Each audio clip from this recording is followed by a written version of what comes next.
Hello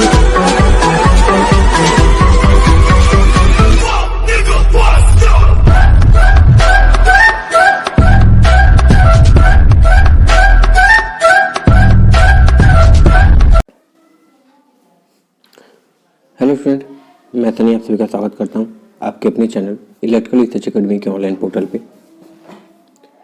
ELP को देख ही रहे हो,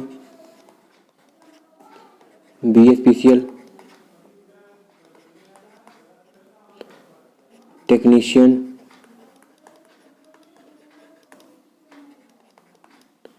इलाहाबाद हाई कोर्ट, एनएफएल,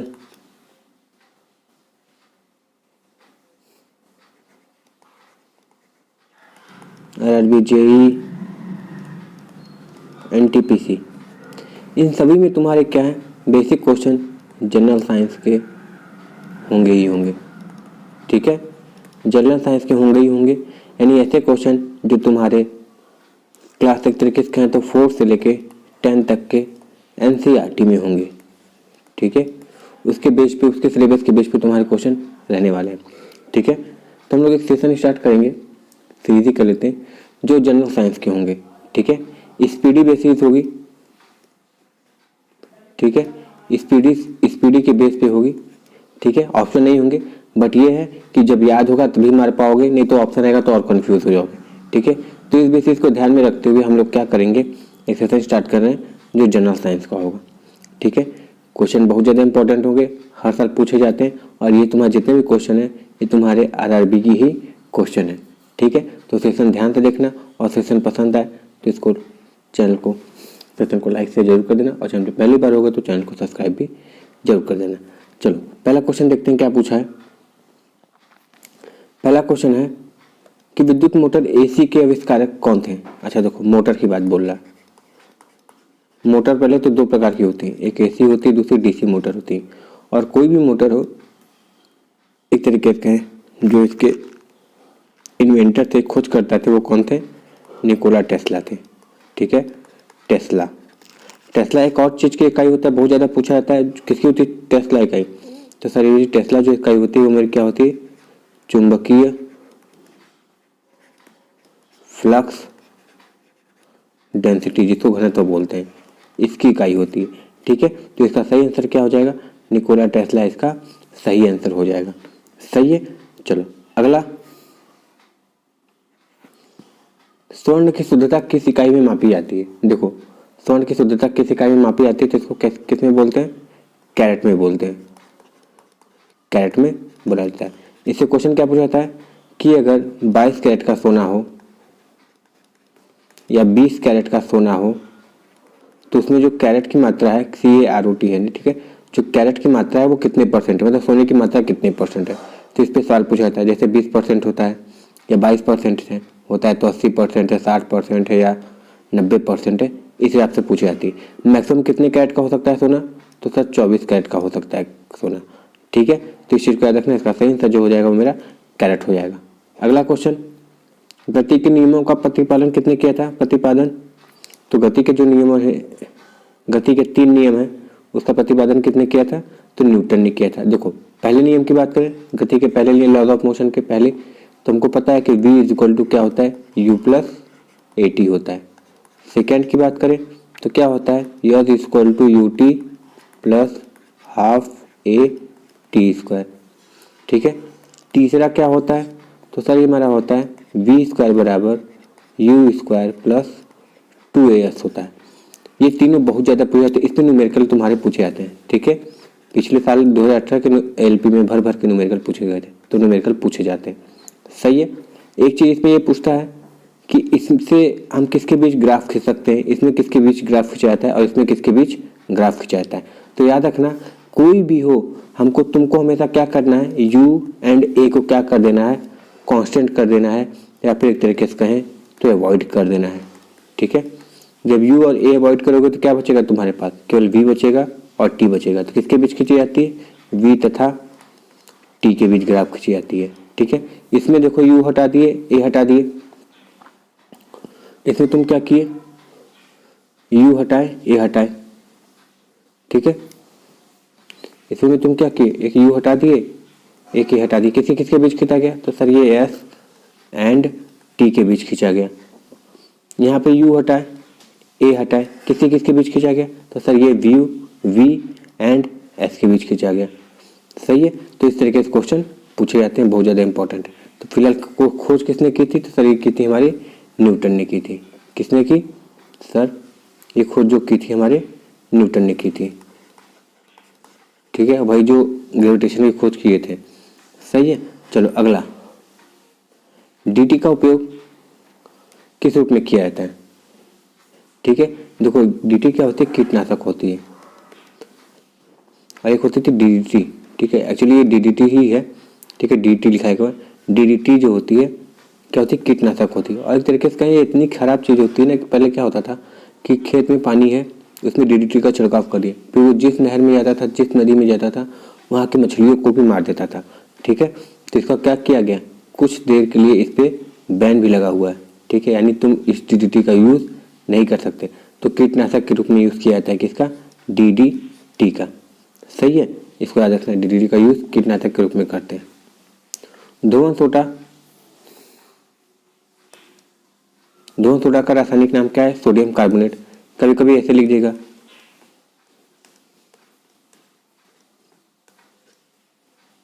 ठीक है, सॉरी Na2 लिख रहे हैं। सोडियम कार्बोनेट की बात, NaCO3। ठीक है, तो हमारी क्या होती है, कार्बोनेट होती है, NaCO3। एक क्या होती है, सोडियम हाइड्रोजन कार्बोनेट, ये भी होती है। इन सब चीज़ को याद रखना, सब सोडे हैं। सही है, और बहुत सारे फार्मूले होते हैं, जैसे कैल्शियम कार्बोनेट के होते हैं। ठीक है, सोडियम हाइड्रोक्साइड के होते हैं। ठीक है, NH3 अमोनिया के होते हैं। तो ये सब जो है अधिकतर जो होते हैं फार्मूले पूछे जाते हैं तुमसे। ठीक है, तो ये धोवन सोडा है जिसका रासायनिक नाम NaCO3 होता है, सोडियम कार्बोनेट। चलो अगला,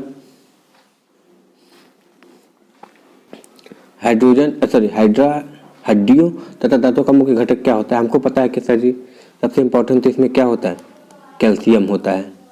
ठीक है, और फिर क्या होता है, सर फॉस्फेट होता है। ठीक है, कैल्शियम फॉस्फेट, ये दो चीज़ें बहुत ज़्यादा इंपॉर्टेंट होती है। तो ये किसके लिए, दांतों और हड्डियों के लिए।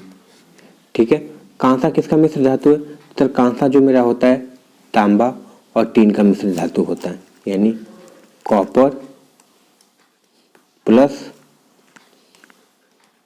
टीन का। सही है, इसी तरह तुमसे पूछेगा, पीतल पूछेगा, तो पीतल किसका होता है, तो सर ये तांबा और जिंक का मिश्रण होता है। ठीक है, कौन, मेरा पीतल जो होता है, ये पीतल की बात हो रही है। ठीक है, पीतल जो होता है तांबा और जिंक का मिश्रण होता है। फिर इसके बाद तुमसे पूछेगा कि ये बताओ कि जो तुम्हारे क्या होते हैं, शोल्डर बोलते हैं ना, शोल्डर किसका मिश्रण होता है, तो बोलोगे शोल्डर भी सर हमारे टीन, जिसको SN बोलते हैं, प्लस लीड, जिसको PB बोलते हैं, इन दोनों का होता है। और इसका रेशियो क्या होता है, 60:40 का होता है। ठीक है, इसको याद रखना है। अच्छा, आगे भी बहुत सारी चीज़ें पूछती हैं, तो ये बताओ अयस्क के बारे में कि कौन किसका अयस्क है। जैसे मरकरी का कौन है, सिनेबार है, अल्मीनियम कौन है, बॉक्साइट है, तुम्हारा ये आयरन कौन है, तो हेमाटाइट है। ये सब चीज़ें पूछी जाती हैं, तो अयस्क भी याद करना है। फिलहाल कांसा किसका मिश्र धातु है, तो तांबा और टीन का मिश्र धातु है। ठीक है, चलो अगला, इलेक्ट्रॉन ग्रहण करने की प्रवृत्ति होती है। देखो, इलेक्ट्रॉन ग्रहण की प्रवृत्ति जो होती है वो होती किसमें है, ग्रुप 5 से लेके, सॉरी ग्रुप 15 से लेके 14 नहीं, 15 से लेके 16 17 ग्रहण करने की शक्ति होती है सबसे ज़्यादा। ठीक है, और उसमें भी सबसे ज़्यादा कौन सी होती है, ग्रुप 17। ग्रुप 17 को कौन सा ग्रुप कहते हैं हम लोग, तो इसको हम लोग बोलते हैं हैलोजन ग्रुप। ठीक है, हैलोजन ग्रुप बोलते हैं, जिसमें क्या होती है मेरी, सर क्लोरीन होती है, फ्लोरीन होती है, आयोडीन होती है, ब्रोमीन होती है। ठीक है, ये सब सारी चीज़ें होती हैं। और जो सबसे तेज रिएक्शन करता है वो कौन सा करता है, रिएक्शन में जो सबसे तगड़ा पार्टिसिपेट करता है वो कौन सी होती है, फ्लोरीन होती है। ठीक है, इसको याद रखना, फ्लोरीन होती है। तो यहाँ पे यही लिखा हुआ है कि इलेक्ट्रॉन ग्रहण करने की प्रवृत्ति किसमें होती है, ऑप्शन के हिसाब से देखेंगे तो क्लोरीन याद रखना। क्लोरीन की वैलेंसी कितनी होती है, तो सर -1 होती है। क्लोरीन की वैलेंसी कितनी होती है, -1 होती है। इसका परमाणु क्रमांक कितना होता है, तो सर 17 होता है। ठीक है, अच्छा एक चीज याद रखना, वैलेंसी -1 होती है, मगर जो वैलेंस इलेक्ट्रॉन की बात करेगा, जो कि बाहरी कक्षा में कितने इलेक्ट्रॉन है उससे मतलब होता है, ये हमारी होती है क्या, 7 होती है। ठीक है, इन सब चीज़ों को याद रखना, ये सब सारे क्वेश्चन इंपॉर्टेंट, ये सब तुमसे पूछे जाते हैं। ठीक है, तो ये सब चीज़ें याद रखनी है। अगला, किस गैस के सड़े अंडे की गंध आती है, तो HS गैस एक्चुअली ये होती है, H2S गैस होती है। ठीक है, सड़े अंडे की तरह क्या होती है, इसमें से गंध निकलती है। सही है ना, चलो आगे देखते हैं। एक उड़ते हुए चक्के को प्रति सेकंड घूर्णन मापी जाती है, घूर्णन प्रति सेकंड मापनी है, तो हालांकि इसका प्रयोग करते हैं, स्ट्रोबोस्कोप का भी प्रयोग करते हैं, मगर एक और क्या होता है, टैकोमीटर भी होता है। टैकोमीटर का भी हम यूज़ करके क्या कर सकते हैं, घूर्णन प्रति सेकंड को माप सकते हैं। सही है, तो याद रखना टैकोमीटर भी कभी कभी सही आंसर हो जाता है, जो कि मोटर में जो रोटर होती है घूर्णन गति को मापने का काम टैकोमीटर ही करता है। तो यहाँ पे क्या हो जाएगा, स्ट्रोबोस्कोपिक सही आंसर हो जाएगा। अगला क्वेश्चन है,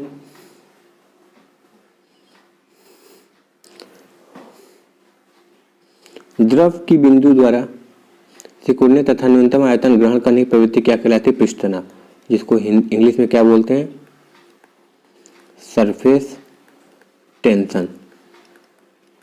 क्या बोलते हैं, सरफेस टेंशन। देखते ही होंगे कैसे वो क्या बोलते हैं कि पानी में पेट्रोल डाल दो या केरोसिन डाल दो तो मच्छर है अंदर क्या हो जाएगी, डूब जाएगी। ठीक है, तो ये सब जो भी होता है किसी कारण होता है, सरफेस टेंशन के कारण होता है, क्योंकि पानी में क्या होती है, ऑयल ऐसे ऐसे गोला बना के अपने सरफेस टेंशन को एक्टिवेट कर लेती है, जिससे क्या होते हैं, इसी गोले के अंदर क्या होती है, हमारी मच्छर जाकर अंदर क्या होते हैं, डूब जाते हैं, उनके लार्वा जाकर डूब जाते हैं जो अंडे दिए रहते हैं। सही है, तो पृष्ठ तनाव सही आंसर हो जाएगा। और कभी कभी पूछता है, जब तुम ड्रॉप करते हैं, जब तुम कोई बूंद नीचे ड्रॉप करते हो तो क्या होता है, गोले रंग का आकार ले लेता है। तो गोले रंग का जो आकार लेता है वो किसी कारण होता है, पृष्ठ तनाव के कारण ही होता है। ठीक है, ये सब चीज़ों को याद रखना। पृष्ठ तनाव मतलब एक ऐसा एरिया जो सबसे कम से कम रहने का प्रयास करता है, अपने आप को बहुत छोटा रखने का प्रयास करेगा, उसी को पृष्ठ तनाव बोलते हैं। सही है, चलो आगे देखते हैं। ये तो बहुत इजी है यार, तुम देखोगे कार्बोरेटर बोलते ही है, जितनी पेट्रोल तुम कभी सर्विसिंग कराने जाओगे, अपनी बाइक की ही सर्विसिंग कराने जाओगे, ठीक है, तो उसमें बोलेगा भैया कार्बोरेटर में ये हो गया, वो हो गया, कार्बोरेटर जल गया, ये प्लांट जो भी होता है। तो कार्बोरेटर किसमें होता है, पेट्रोल इंजन में होता है, क्योंकि तुम्हारी बाइक जो फोर व्हीलर है सभी क्या है, पेट्रोल इंजन ही है। तो कार्बोरेटर हमेशा कहाँ होती है, पेट्रोल इंजन में ही पाई जाती है।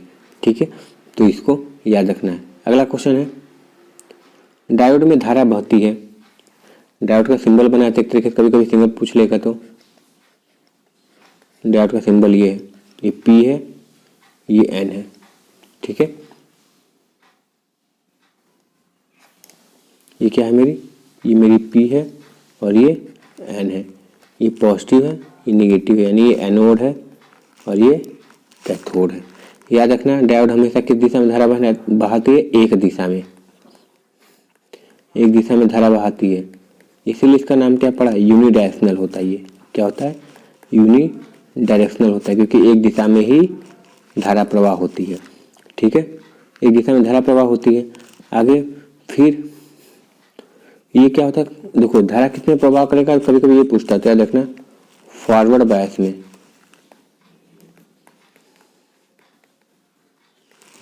यानी एनोड को पॉजिटिव से और कैथोड को जब नेगेटिव से जोड़ते हैं तो फॉरवर्ड बायस होता है और धारा इसी दिशा में प्रवाह होती है। एक होती है रिवर्स बायस में, रिवर्स बायस में तब कनेक्शन होता है, इसमें कभी धारा नहीं प्रवाह होती। ठीक है, तो याद रखना धारा किसमें प्रवाह होती है, फॉरवर्ड बायस में होती है, इस चीज़ को याद रखना। चलो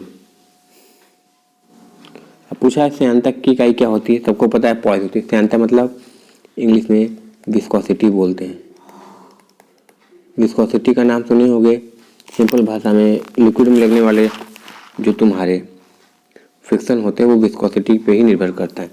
शहद देखो और एक ऑयल देखो, शहद में क्या होती है, ज़्यादा विस्कोसिटी होती है, यानी एक तरीके से कहें तो लेयर से लेयर के बीच में, लेयर से लेयर के बीच में जो फ्रिक्शन होती है वो ज़्यादा होती है, किसमें, शहद में। इसलिए वो धीरे धीरे पिघलता है, सॉरी धीरे धीरे क्या होता है वो, देखो कभी निकालोगे तुम, बाहर निकालोगे तो वो धीरे धीरे निकलता है। और ये पेट्रोल निकालो, डीजल निकालो तो खट से निकल जाता है, क्योंकि इन सब की, पेट्रोल की हुई, डीजल की हुई, इन सब की जो सांद्रता होती है वो कम होती है। और जो तुम्हारे हनी हुई, घी हुई, इन सब की जो विस्कोसिटी होती है वो क्या होती है, ज़्यादा होती है। और इकाई की बात करें तो वही होती है क्या, पॉइस। ठीक है, इसको याद रखना है, बहुत ज़्यादा क्वेश्चन पूछे जाते हैं।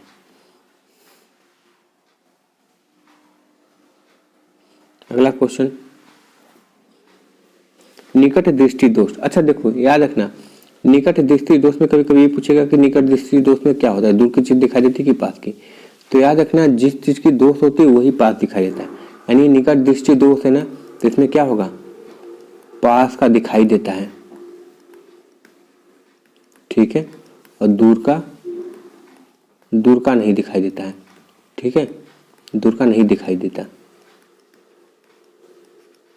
सही है, याद रखना।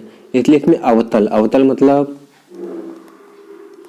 कनकेव लेंस का यूज करते हैं। अच्छा, कनकेव लेंस की बात करोगे तो तुम्हारी लेंस क्या हो जाएगी, कुछ इस प्रकार से हो जाएगी, सही है,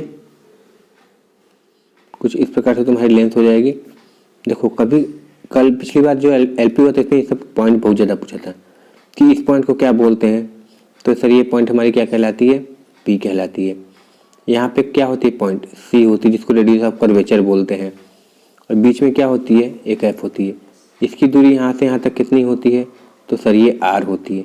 तो हम ये लिख सकते हैं कि एफ की वैल्यू क्या हो जाएगी, सर r/2 हो जाएगी। इस पर न्यूमेरिकल तो हद से ज़्यादा पूछता है, ये सब चीज़ें याद रखनी है, सही है, सही ना। इसको कर्वेचर बोलते हैं हम, इसको एक्सिस बोलते हैं।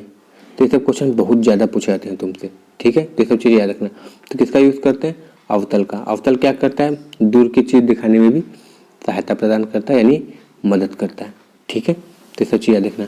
और कभी कभी तुमसे लेंस फार्मूला पूछेगा तो क्या बताओगे, लेंस फार्मूला पूछेगा तो क्या बताओगे, तब बताना कि सर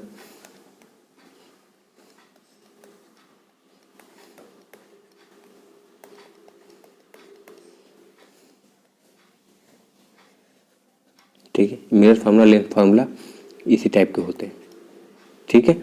चलो अवतल याद रखना, एक होता है उत्तल जो कन्वेक्स लेंस होता है। अगला क्वेश्चन है, हाँ इसमें क्या पूछा है, अंडों में किस प्रोटीन की अधिकता होती है। देखो प्रोटीन कई टाइप के होते हैं, मगर अंडों में जो होती है एल्बुमिन, एल्बुमिन जो होती है वो क्या होती है, प्रोटीन के रूप में पाई जाती है अंडों में। अच्छा याद रखना, अंडा का प्रोटीन कहाँ पाया जाता है, जो वाइट पोर्शन होता है उसी में प्रोटीन पाई जाती है, ठीक है, जो वाइट पोर्शन होता है उसी में प्रोटीन पाई जाती है, सही है, ये सब चीज़ें याद रखना। अंडे, आगे जल का अगला क्वेश्चन है, जल का विद्युत विश्लेषण में ऑक्सीजन कहाँ पर संचित होता है। क्या पूछा है कि जल का विद्युत विश्लेषण में ऑक्सीजन कहाँ पर संचित होता है। देखो एनोड मतलब पॉजिटिव टर्मिनल होता है, ऑक्सीजन क्या होती है मेरी, नेगेटिव चार्ज इन नेचर होती है, any negatively charge in nature होती है, इन नेचर होती है, ठीक है। तो जो नेगेटिव चार्ज है किसकी तरफ भागेगा, हमेशा पॉजिटिव टर्मिनल के बाद पर भागेगा, क्योंकि अट्रैक्शन होगा, तो हमेशा किस पे होगा, सर ये हमेशा एनोड पर ही होगा, ठीक है, तो एनोड इसका सही आंसर हो जाएगा, सही है। अगर वही निगेटिव होता तो किसकी तरफ भागता, फिर पॉजिटिव की तरफ भागता, और पॉजिटिव होता तो निगेटिव की तरफ, सही है। चलो अगला क्वेश्चन है,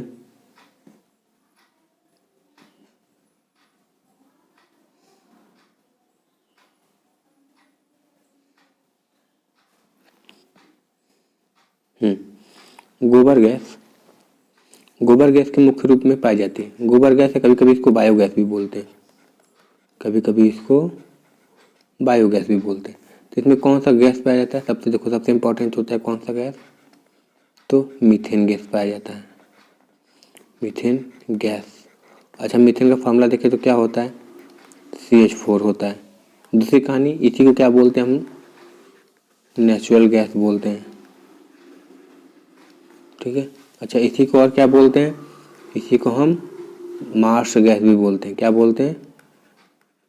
मार्स गैस बोलते हैं, ठीक है। इतनी चीज़ें हैं, इसको याद रखना है, सही ना। तो मीथेन, और ये क्या होती है? इको फ्रेंडली होती है। और ये क्या होती है? रिन्यूएबल, ठीक है। रिन्यूएबल यानी बार बार चाहे तो इसको तुम बना भी सकते हो, सही है। चलो अगला,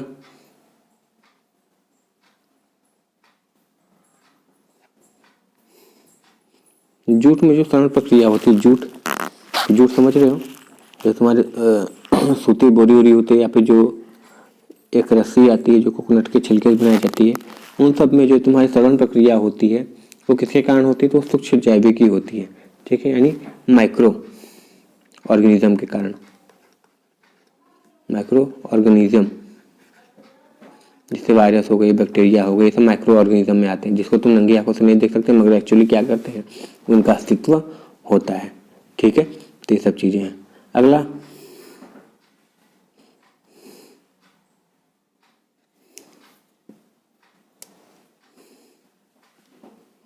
स्याही के डब्बे को मिटाने के लिए किस किस मिटाने के लिए व्यवहार किया जाता है? अच्छा, जो एक तरीके से जब तुम्हारे शर्ट वोट में इंक लग जाए तो उसको इरेज करने के लिए, तो इसको साफ करने के लिए किसका यूज़ करते हैं? ऑक्जेलिक अम्ल का यूज़ कर लेते हैं, ठीक है, जिसको ऑक्जेलिक एसिड भी कहते हैं, ठीक है। चलो अगला,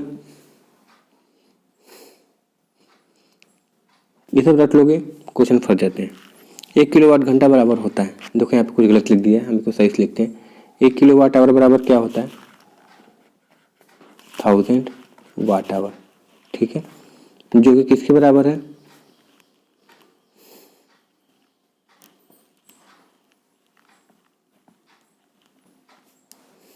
सही हमारे बराबर है 3.6 इंटू 10⁶ जूल के बराबर है, जो कि और किसके बराबर है? सर ये बराबर है 36 गुणे 10⁵ जूल के बराबर है। और किसके बराबर है? सर ये 1 यूनिट के बराबर है। और किसके बराबर है? सर ये 1 BOT के बराबर है। BOT मतलब बोर्ड ऑफ ट्रेड, ठीक है। ये सब इतने के बराबर है। कोई दिक्कत है? तो इसका सही आंसर देखो यहाँ पे क्या लिखा हुआ है। ये जो था इधर, ये जो ऐसे लिखा हुआ है 36 10 5, वो एक्चुअली कैसे लिखा हुआ है पता है? 36 गुणे 10⁵ लिखा हुआ है, वो ये वाली कहानी लिखना चाह रहा है, सही है ना, इसको याद रखना। चलो अगला, तापक्रम में वृद्धि के साथ धात्विक चला का विशिष्ट प्रतिरोध क्या होता है? घटता है। देखो, तापक्रम में वृद्धि के साथ धात्विक चला का विशिष्ट प्रतिरोध क्या होता है? घटता है। एक चीज याद रखना, हालांकि जो धात्विक चालक यानी जो मेटेलिक चालक होते हैं वो क्या होते हैं मेरे? PTC होती है। PTC मतलब क्या होता है? पॉजिटिव टेम्परेचर कोफिशिएंट, कभी कभी फुल फॉर्म पूछ लेगा तो पॉजिटिव टेम्परेचर कोफिशिएंट, ठीक है। धनात्मक ताप गुणांक, इसका मतलब होता है कि जब तुम्हारा टेम्परेचर बढ़ेगा तो रेसिस्टेंस का मान भी बढ़ेगा, ठीक है, मगर रेसिस्टेंस का मान बढ़ेगा, विशिष्ट प्रतिरोध का मान क्या होता है? घटता है, ठीक है। जो रो होता है स्पेसिफिक रेसिस्टेंस, उसकी वैल्यू क्या हो जाती है? घट जाती है। यानी टेम्परेचर बढ़ाओगे तो रेसिस्टिविटी की वैल्यू एक तरीके से स्पेसिफिक रेसिस्टेंस की वैल्यू घट जाती है, सही है, याद रखना। तो ये एंटीसी होती है इस क्रम में, जब विशिष्ट प्रतिरोध के सेंस में लेके चलोगे तो हमेशा एंटीसी होती है। कौन? धात्विक चालक, ये धात्विक चालक, सही है। चलो अगला क्वेश्चन देखते हैं। हाँ, भारत में ऐसी सप्लाई कितनी होती है? तो भारत में जो ऐसी सप्लाई वो होती है मेरी